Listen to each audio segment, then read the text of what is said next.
It's wonderful to be joined by Maclayne. She is a musician and not the detective played by Bruce Willis in the Die Hard movies. How are you today? I'm good. Thanks so much for having me on. Yeah, so she recently came out with her debut album titled Off the Deep End, and it's a wonderful album. She's based in Alberta, but now she's in Ontario, close to Niagara Falls. Yeah, so what's the difference between these two places? Oh, between Calgary and Niagara Falls? Yeah, yeah.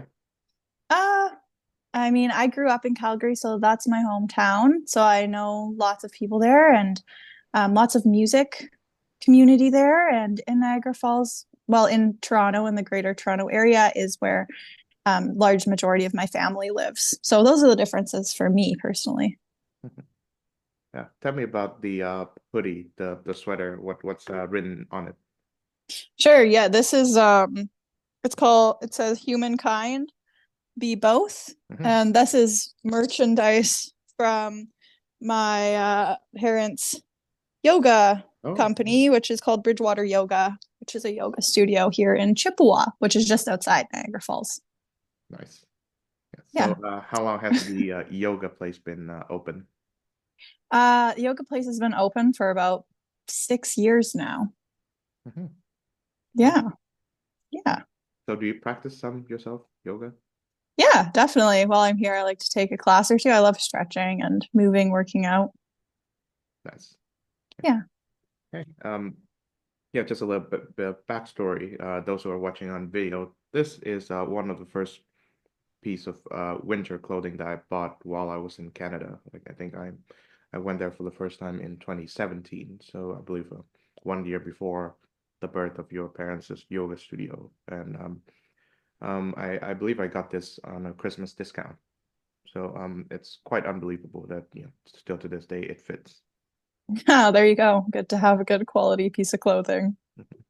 Yeah, and of course, Canadian winter outfits are pretty good because Canada, you're accustomed to freezing to death, I suppose. Yeah, true. It's very cold. And where do you live in Hungary, right? Currently, yes. It's not as cold, but it's still pretty uncomfortable. Hmm. I've had several like flu spells over the past few months. Oh, okay, yeah. Yeah. So tell me about your plans this Christmas. So I'm gonna be going to Calgary for Christmas to spend Christmas with my mom and then also my dad and my stepmom and my brothers are coming from all over the place and we're all spending Calgary or Christmas in Calgary. Hmm. So it should be really nice. Wonderful. Yeah. So your dad, your mom, and your stepmom, are they going to be in the same location? I don't know yet. Okay. Yeah. So there's a possibility of a yes. Yeah. Oh, okay. Well, that's well, well, unless you would like to delve into how that situation came to be, I suppose there can be some, uncomfortable silences going on in the dinner table. There always sometimes is with family. No. But yeah, no. Let's move on from that topic. Okay. Yeah. Yeah. Um, Tell me about the album itself. So you released it in November, and yeah, first the title. Uh, how do you come up with it? Yeah. So the title of the album is Off the Deep End. And traditionally, that's kind of a thing that you say about someone when they've gone crazy or done something that you don't understand or acting in a really strange way. So in 2020, I started to feel really burned out from working full time. And then it was COVID, and I just graduated from university. And I started to get fascinated with the idea of traveling. So, not really traveling for the idea of seeing things, more to have no plan. I wanted to go on a trip and embrace not knowing what was next and just kind of do one thing as it came. And so in the end of 2020, my partner and I at the time booked one way tickets to Nicaragua, sold all our stuff, and we went to Nicaragua. And that ended up being a 6 month journey. And in the first 2 weeks of that trip, I got really, really sick. It was something to do with the low water in the hostel that I was staying in. It was the dry season, and we were in this really desolate place called Popoyo in Nicaragua. And there was like one other couple staying at the hostel, and other than that, absolutely no one, no grocery store. You had to walk 30 minutes in the 30-degree heat in order to get any food. And that was just basic stuff like cereal and milk and beans. And it was a weird, desolate place, but also beautiful and gorgeous on this beautiful beach with all these rock formations. And anyways, I ended up getting really, really sick in this place, Popoyo, and I was so sick that I was laying on the floor of a hostel shower, which is pretty gross. It's gross to lay on the floor of a hostel shower if you've ever stayed at a hostel. But just to like feel some relief with the hot water going over my body, all my muscles were like cramping up, and I just felt like I was like purging something out of my body. And at that moment, I was also talking to my mom on speakerphone for comfort.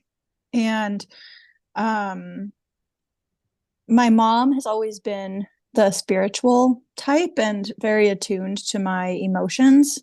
And she asked me in that moment, while I was going through this intense physical illness, what was going on in my heart and in my spirit, and if I was struggling with anything that I wanted to talk about and get off my chest. And I told my mom that I was deep down feeling terrified to actually let go on my trip and do what I really wanted to do on my trip, which was express myself authentically and find my own unique path. And I was really, really scared that if I did what I actually wanted to do in my life, that I'd be perceived by my friends and family as off the deep end. And that's what I told her.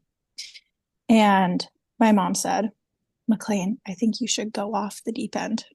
And that was a really powerful moment for me because it made me realize that even if you're going to be perceived as crazy or strange or you're going to get alienated, that it's incredibly important to express yourself authentically. And I took her advice to go, quote unquote, off the deep end and ended up by following my own intuition, writing the songs on my album. And I wasn't really intending to write an album at that time at all. I was not in pursuit of a music career or anything like that. Those were songs that just came from my heart that I wrote in order to process my experience at that time in my life. And so I decided to entitle the album Off the Deep End for that reason. I see. Yeah. I suppose we can spend much of this discussion on the trip to Nicaragua and, of course, how it inspired the album. But were you a musician before the trip happened? I was, yeah. I grew up doing the Royal Conservatory, piano examinations up until grade 8 and music theory. And then my brother taught me guitar. I taught myself ukulele. I started singing lessons when I was 13 and continued to pursue a Bachelor of Voice Performance at the University of Calgary. And as a teenager, I was also recording music and making music videos. And that was kind of like my first era of the pursuit of a music career. But something happened in my life that combination of just like personal things and then going to school for music really kind of crushed me creatively. And I didn't write music or even connect to it. Like I didn't even really listen to music all that much for a long time, like 5 years. So my trip to when I started traveling and I had that really big realization that I wasn't being my authentic self, that's when I started to write music and reconnect to that part of myself again. I see. So why Nicaragua? Nicaragua, well, we left for the trip in February of 2021. So during that time, it was obviously COVID going on in the world, and it was not a popular decision to travel, and it was difficult to travel at that time. We weren't planning to like travel all over the place and go from one city to another city to another city. It was frankly not really feasible. But we knew that we needed to get away and do some self actualization. And so we picked Nicaragua only for the reason that it was in Central America that we wanted to travel to, and that it had basically no restrictions. And we were two healthy young adults. And so, yeah, that's why we picked Nicaragua. I see. Yeah. So, were you fortunate enough not to catch COVID during the travel? We actually, I think that we got COVID. At one point, we did get sick, and it was kind of the way that people do describe COVID, like this very dizzy feeling. And that happened. Those symptoms went on for about 3 days, and we just stayed put where we were in our Airbnb at that time. But the reason that I think it's COVID is because you can still get a positive test, like I think months after you're done with the sickness. And so when we tried to fly home, we crossed the border to Costa Rica, and then we were going to fly back to Canada from Costa Rica. I got a positive COVID test, Oh, even though my boyfriend at the time, he got a negative COVID test, and neither of us were actually sick, but I had to stay in Costa Rica and quarantine there for 2 weeks before I could come home. But yeah, so we did. I'm pretty sure that we got COVID or another sickness while we were there. I see. Oh, so mm, when was the time the Costa Rica to Canada flight happened for you? That was in July. That was in Well, I it was supposed to be at the end of July, but it ended up being in mid-August because of the delays, because of the positive COVID test. I see. That was at 2021. Mhm. Yeah, I think I remember the I had to travel back to my home country of Vietnam around December of that same year. Um, Mm-hmm. and presumably you use Air Canada. Sure.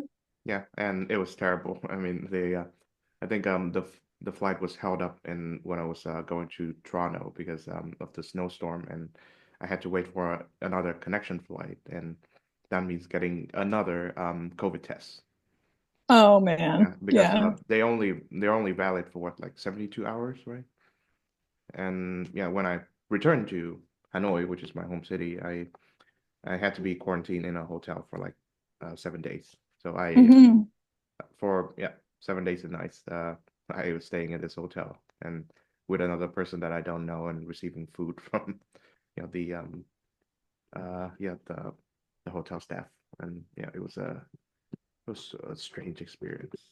Yeah. All of it was a strange experience. It's weird to look back on. It feels like a chunk of time that just kind of stands out from the rest, like not part of the timeline of life or something. Mhm. Yeah. So you said that your boyfriend went with you. So uh, might venture to ask, are you still together? No, we're not. We broke up last year, but we were together at that time. I see. Yeah. Sorry about that. That's okay. We're still Um, friends. yeah, that's good. Did he have the same takeaway from the trip as you? Um, well, no. I think that we were kind of on different journeys, like within ourselves. We were kind of on separate spiritual journeys while we were there, but I think that we both learned a lot about going with the flow of life and um, taking it one step at a time and seeing what opportunities present themselves when you approach your day with an open heart and willingness to accept things that cross your path or accept the people that cross your path and see where they may lead you. So I think we both had a similar experience in that way. Wonderful. Um, Yeah. to what extent were you exposed to the local music there? I didn't experience much local music in Nicaragua, like from the local culture, to be honest. I spent most of my time on a little island called Ometepe, which is within a lake in Nicaragua. It's the biggest lake in Central America. And within that lake, there's an island that's made of two volcanoes, and it's shaped like that.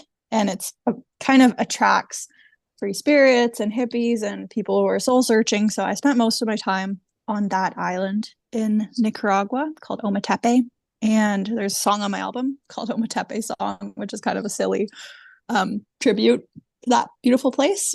And So yeah, there's a lot of like music making that happened there, like jamming and around the campfire. But in terms of the local music of the Nicaraguan people, I did not experience that much. I see. So you mentioned one of the songs off the album. So what was the first song that you recorded that would eventually be included in the track list? So the first song that I recorded on the album was If You Let Go. And shortly thereafter, I recorded Ometepe song with the same producer. On the album, there's three different producers, and um, those two songs, Ometepe song and If You Let Go, were recorded with Mark Troyer at Evergreen Sound in Calgary. Tell me about the album artwork. Was it taken from the trip or was it something after? So some of the photos that I released as the single artwork that I released the singles leading up to the album were taken on the trip, but the actual album artwork, the it was taken on this summer when me and my friend went. We converted a van and we did a trip out to Vancouver Island and down the coast to Oregon, and those photos were taken on Vancouver Island near Shawnigan Lake. Mhm. And the like, do you want to know more about what the album cover is about?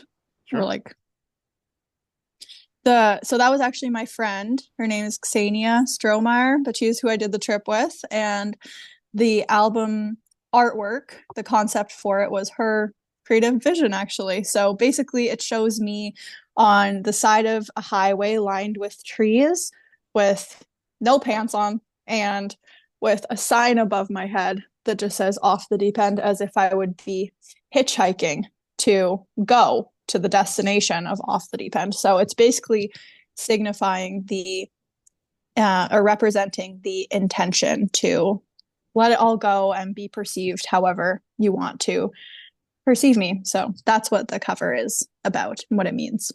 I see.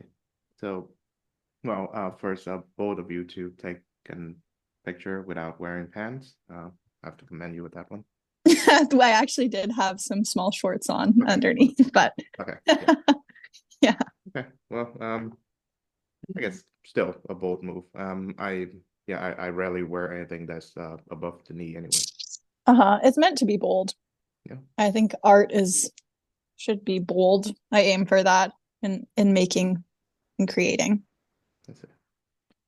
Who are some of the musicians who've inspired you, well, both in the making of the album and in general? So this question I get asked often. It actually is a bit of a tough one for me to answer. Like I said, before I wrote the songs on this album, I didn't really enjoy listening to music all that much. I didn't really connect with it, or I just really didn't. It didn't have a lot to do with my life. Even though I was getting my degree in music therapy at that time, I didn't like my heart was not in it. Um, so in the making of the album, honestly, these songs were completely inspired by my life experiences and me just fooling around on the ukulele on my trip, writing music that felt like it was cathartic for me to write and like therapy for me to write it. But I do have a way deeper relationship and way more connection to music and artists now. And some artists that inspire me, that probably my number one favorite songwriter is Hosier. Mhm. I love his writing so much.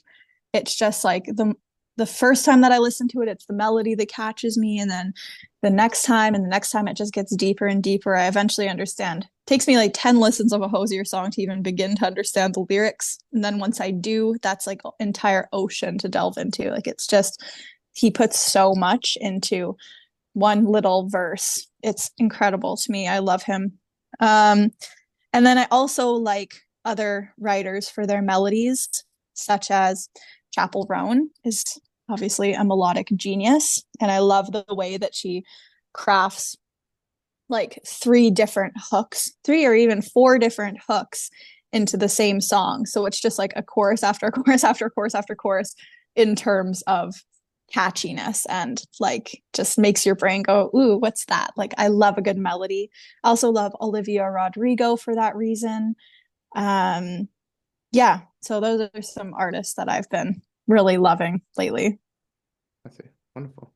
Um, Yeah, I was just talking to a friend about Chapel Roan earlier. I think I was mentioning to her that there was a time in my life where I didn't like anything that was popular at the time. And I was trying to seek out music that fits my taste rather than what I listen to on the radio or what's hot right now, so to speak.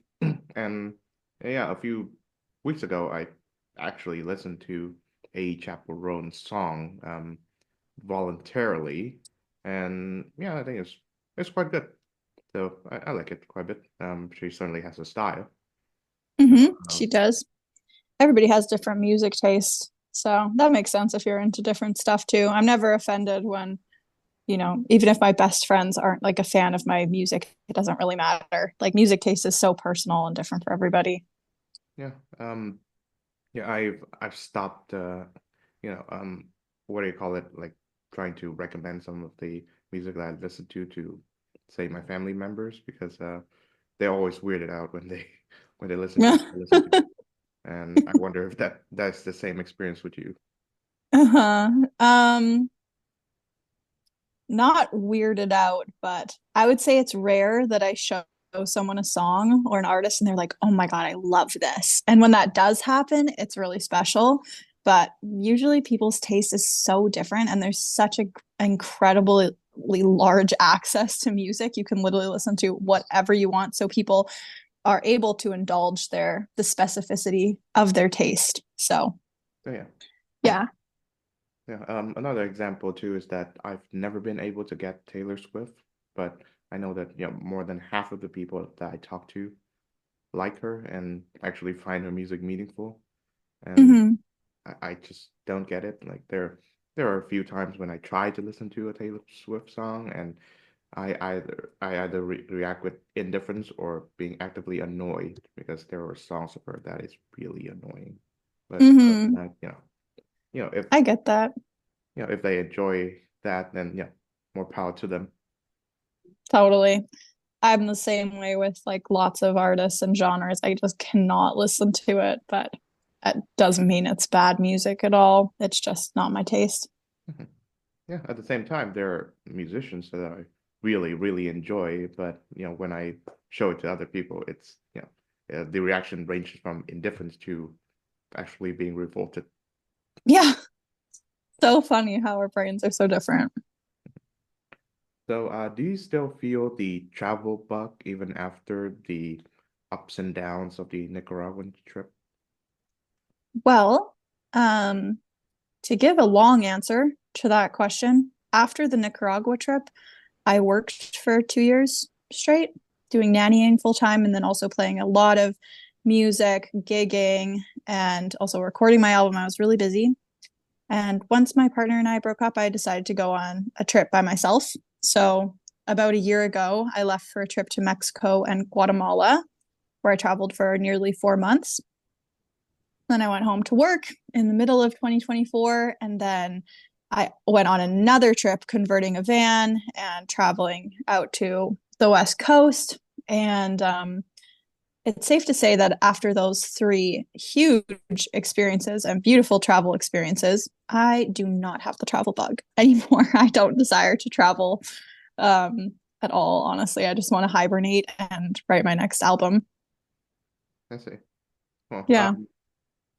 if by chance you do get the travel bug back, the city of Budapest is always there, and you're welcome to visit it. It's a lovely city and it's very affordable. Oh, okay. That's good to know. Yeah, and yeah, there's a lot of music here too. I believe Alanis Morissette is visiting next July, and hopefully I'll be able to see her. Oh, that would be great. Yeah, I've heard great things about Budapest. My brother went there and he loved it. Oh yeah, the language is a bit of a problem, but I think if I think you can manage with with English. Yeah, barely, but still. Yeah, maybe throw some Google Translate in there. So speaking about your favorite artists, I read in your website that Regina Spektor is one of your songwriter heroes, and she's one of mine also. I think there are layers upon layers of mystery around her songwriting, but for whatever reason, whenever I listen to a song first, I instinctively get what she's talking about. Hmm. So, so yeah, tell me about so Regina Yeah, Spektor. Regina Spektor is an artist that I loved when I was younger. And I would say she's definitely an early influence for me. Um, and she's the number one artist that people often compare my music to. I actually haven't listened to her that much in recent years, I'm embarrassed to admit. Mhm. But yeah, the reason that that's in my bio is because the number one thing that people say to me is that, oh, it sounds like Regina Spektor. Mhm. Well, Yeah. What are your favorite songs from her? of Regina Spektor. Yeah. I'll say first of all, yeah, I don't see much of the resemblance. I think yours and hers are, different in terms of style and content. But I'll say the Samson song that she, Such a good song. yeah, it reminded me of the first person that I love basically, and it's well, like all first loves, things ended tragically. So yeah, that Yeah. that song reminded her that time. It's a beautiful song. It's a beautiful song. Um, yeah, I really like her writing. And there's a song from, I believe, her album Far, which was released in 2009, called Human of the Year. And that is also a beautiful song. Yeah, I really like I think there's this bridge towards the end that really got to me. Cool. I'll have to check that one out. I remember the title and I know the album, but I don't remember how exactly that song goes. And another artist that you mentioned on the website, it's Sarah Bareilles. Uh, Yeah, Sarah Bareilles. Bareilles. That is actually not an artist that I'm familiar with. So to what extent are you're familiar with her? So tell me how she influenced you. Sarah Bareilles is definitely one of my early influences as well. I love her songwriting and her storytelling in her songs and her voice. And you probably know her song. She had one like really big song. How does it go? It's like, I'm not gonna write you a love song 'cause you asked for it, 'cause you need one. You see, I'm not gonna write you a love song. Do you know that one? Actually, no, I actually have not listened to Oh, any of the okay. music really. Yeah, fair enough. Well, she is yeah, I like her use of melody is mostly the thing that attracts me to her work. She has very just like dynamic songs. That's something that I also value as a songwriter is music that takes you somewhere that starts quiet and then it builds to something big and then it goes back down. It has tender moments, but then also moments of big expression. So, yeah. That's it. So tell me about what kinds of songs do you hope to write?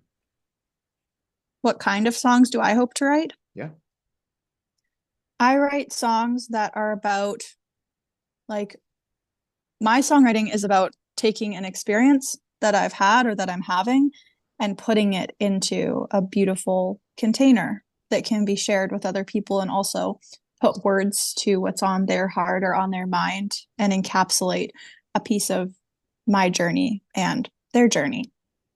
That's what songwriting is about for me. So I don't exactly know the style that I hope to write in. I think I have a distinct style that's kind of mine that I don't know if I could ever really get away from. So I'll probably continue to write in that style that's just authentic to me.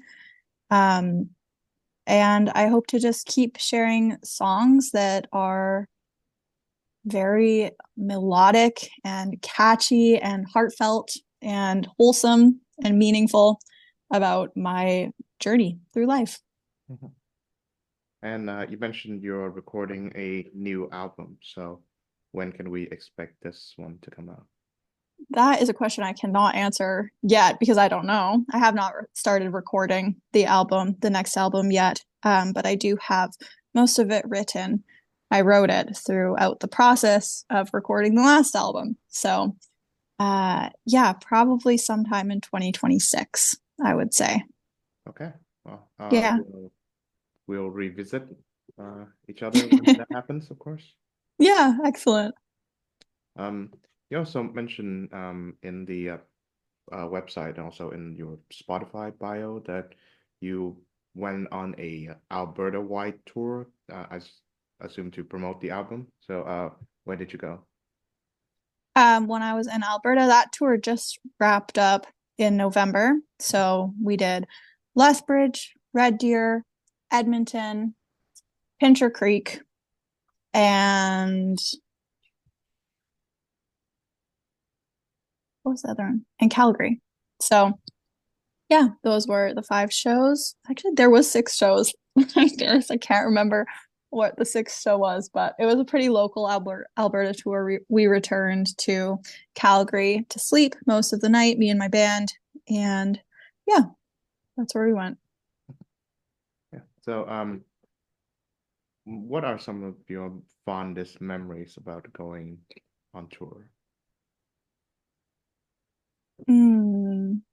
I loved playing my songs with the band. It was so cool to hear them and see them come to life, and also just to be able to have the experience of being in a band, like directing the band and having that camaraderie. I've played a lot of shows, like 75 shows in the past few years that have just been me on stage by myself. And so it was really nice just to have some people up there supporting me. So those are good memories. The driving up to the shows, having like great conversation, good memories after the shows, celebrating with some pizza or, whatever's available at the place where we were playing. I loved my Calgary release show. That was a sold out show, and so many people who have supported me on my journey were there to support the release of this album. And so that was a really, really lovely night with so many beautiful moments. There's a very special song in your album, Off the Deep End. It is 9 minutes, and it is titled Voice Memo. I'm assuming it is the 6th of September or the 9th of June. So I'm not sure what Yeah. the date is, but the year is 2021. So tell me about the inclusion of this I guess song in the album. Yeah, so this track, I really wanted to include something that was from my actual trip, since the album was written in a span of about 4 months.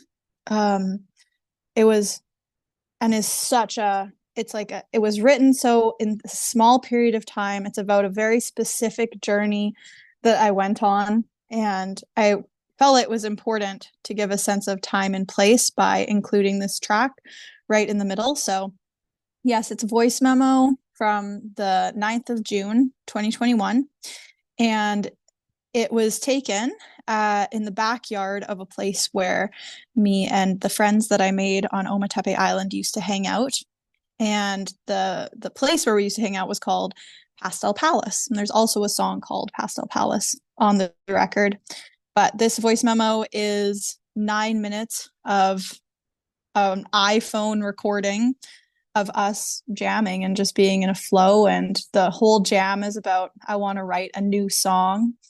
And I randomly took this voice memo while I was writing the album in this state of flow and just ecstasy, honestly, like just having some of the best times of my life. And um, it felt like I actually didn't listen to the voice memo for about a year after it was taken. And then I discovered it and I thought it was really cool. And just it made me smile so much.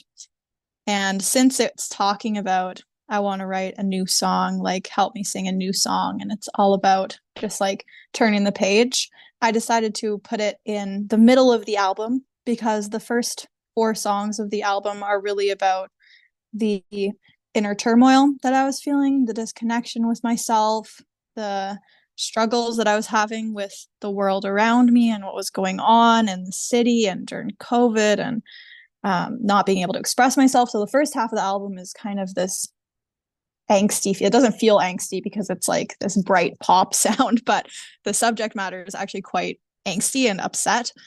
And then in the middle, there's this live recording of 9 minutes. And after that, the album kind of has a side B. It's kind of like a side A, side B album. So after that point, the album switches vibes into this very like lighthearted ukulele kind of happy feeling. That's it. Yeah. It reminds me of the REM album, Automatic for the People. Not sure if you listen to that. It is one of those albums where when I play to other people, they react with indifference. But that album is what helped me go through high school, basically. Wow, I have to check it out. Yeah. I believe in the middle of the album, there's a instrumental, New Orleans instrumental number one. That's the title of the track, and it's the only track in the record that has no lyrics, and the instruments itself is just mesmerizing. It's beautiful, and in some ways that part reminds me the most about how yeah how I managed to survive high school, and I still managed to carry some of the terrible memories of that today. But yeah, it reminds me of that too, like how that part like sort of breaks the album in two. Like the first part is sad, and the second part is sadder, but more hopeful. Okay. Yeah, So yeah, it's an excellent record. So check that one out.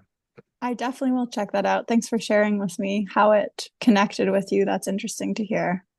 Yeah. So to the extent that you still believe in music therapy as a discipline, what do you hope your music will achieve for others who are listening to it? Sure. Yeah. Just to start this off on the right foot, music therapy, I'm not sure if you know, but that's actually a completely separate field. So I have my degree in music therapy, and being a music therapist is a whole different discipline. Although music is inherently therapeutic, I would not classify my album as music therapy, if that makes sense. But what was your question was, how do I hope that it will impact Yeah. others? Yeah. What impact do you hope they will have on others? I hope that the album finds the person who's going through what I was going through like 5 years ago. 5 years ago? Yeah, almost 5 years ago. I hope that it finds the person who feels like they want to have a transformation in their life, somebody who is stuck to some extent and feels like they're not connected to themselves and who's lost touch with the things that make them happy. And um, I hope that I hope that people will go on a journey with it and that it will connect to their hearts in some way and bring them some comfort or peace or tell their story in a big or in a small way. And it's so interesting to see how people connect to music so differently because I can write a song that's about something for me, and somebody can receive that in a completely different way than I experienced it as the writer. And I love that. So I hope that the people who are just looking for that kind of emotional connection in music can find it and it can help them on their journey in some way. I hope so too. So Thanks. finally, what does music mean to you? Well, that's a big question.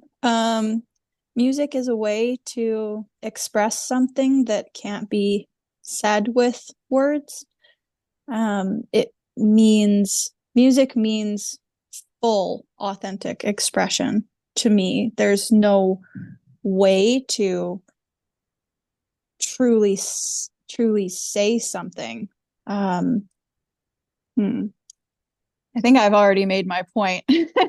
I can't literally put into words what it means to me because certain things can only be expressed through music. So that's what it means to me. That's well, it's a lovely answer. Nonetheless. Thank you very much, McLean, for joining the Thank you show. so much. Yeah, thank you so much for having me. This was so lovely. Yeah, and of course, happy Christmas to you and your family. Thank you so much. I wish the same for you.